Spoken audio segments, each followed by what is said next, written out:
Suman TV ప్రేక్షకులకి నమస్కారం. Suman TV మీ ముందుకి ఒక కొత్త షో తీసుకొస్తుంది. ఆ షో పేరే వాచ్ రివ్యూ రిపీట్. ఈ షోలో మనం movies, songs, trailers, teasers, OTT releases, cricket matches అన్నిటికీ రిలేటెడ్ రివ్యూస్ మనం ఇక్కడ చెప్పుకోబోతున్నాం. సో అందులో ఫస్ట్గా మనం ఏ మూవీతో స్టార్ట్ చేయబోతున్నామో తెలుసా? ఎస్, 2 డేస్లో రిలీజ్కి రెడీగా ఉన్న Salaar the dinosaur.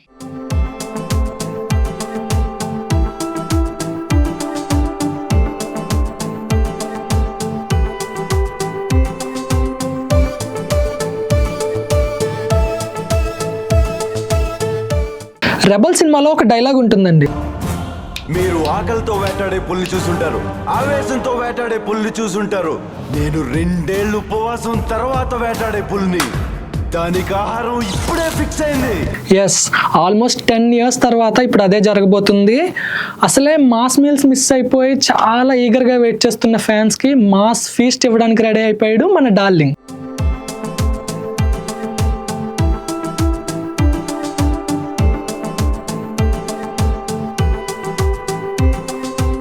Prabhas mass ఇమేజ్కి, mass కటౌట్కి సరైన మ్యాసివ్ ఎలివేషన్స్ ఇవ్వబోతున్నాడు మన ప్రశాంత్ నీల్. ఇంకేంటి, అగ్నికి ఆయువు తోడైనట్టే. మనకున్న ఇమేజ్కి, మనోడుకున్న కటౌట్కి సరైన సినిమాతో రాబోతున్నారు. ఇంకా థియేటర్స్ బ్లాస్ట్ అయిపోతాయి, బాక్స్ ఆఫీసులు బద్దలైపోతాయి అని చెప్తున్నారు సలారోడి ఫ్యాన్స్.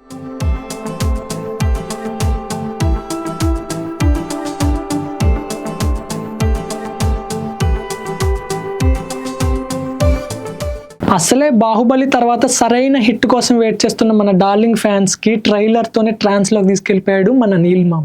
మనం ట్రైలర్ గమనించినట్లయితే ఇందులో కూడా కొంచెం KGF type of shades, sets ఉన్నప్పటికీ కూడా స్టోరీ లైన్ చాలా డిఫరెంట్గా ఉన్నట్టు కనిపిస్తుంది. ముఖ్యంగా ఇందులో ఒక ఇద్దరు బెస్ట్ ఫ్రెండ్స్ తర్వాత ఎలా బెస్ట్ ఎనిమీస్గా మారారు అనేది మెయిన్ స్టోరీగా మనం తీసుకోవచ్చు. ఇది 2 partsలో వస్తుంది. అందులో ఫస్ట్ పార్ట్ పేరే Salaar the cease fire. KGF మూవీలో మనం ఎంత మాస్ సీన్స్ని, ఎలివేషన్స్ని ఎంజాయ్ చేసినా కూడా అమ్మ అనే ఒక మెయిన్ ఎమోషన్ని సినిమా మొత్తం నడిపిస్తుంది. ఆ కేజీఎఫ్లో మన రాకీ అనే క్యారెక్టర్కి ఆ మదర్ అనే ఎమోషన్ చాలా కీ రోల్ ప్లే చేస్తుంది. అలాగే ఇందులో కూడా మన సలార్ మూవీలో కూడా ఈ ఫ్రెండ్షిప్ అనే ఒక మెయిన్ ఎమోషన్ తీసుకుని స్టోరీని బిల్డ్ చేశాడు ప్రశాంత్ నీల్. సో ఈ ఫ్రెండ్స్ మధ్యలో, అంటే ఇద్దరు ఫ్రెండ్స్లో ఒకరు ప్రభాస్ అయితే ఇంకొకరు మన పృథ్వీరాజ్. సో ఈ వీళ్ళిద్దరు మెయిన్ క్యారెక్టర్స్గా ఈ స్టోరీ రన్ అవుతుంది అనేది అయితే మనకు ట్రైలర్లో అర్థమవుతుంది. ఈ main characters Prabhas and Prithviraj కాకుండా ఫీమేల్ లీడ్లో శృతి హాసన్ ఇందులో యాక్ట్ చేశారు.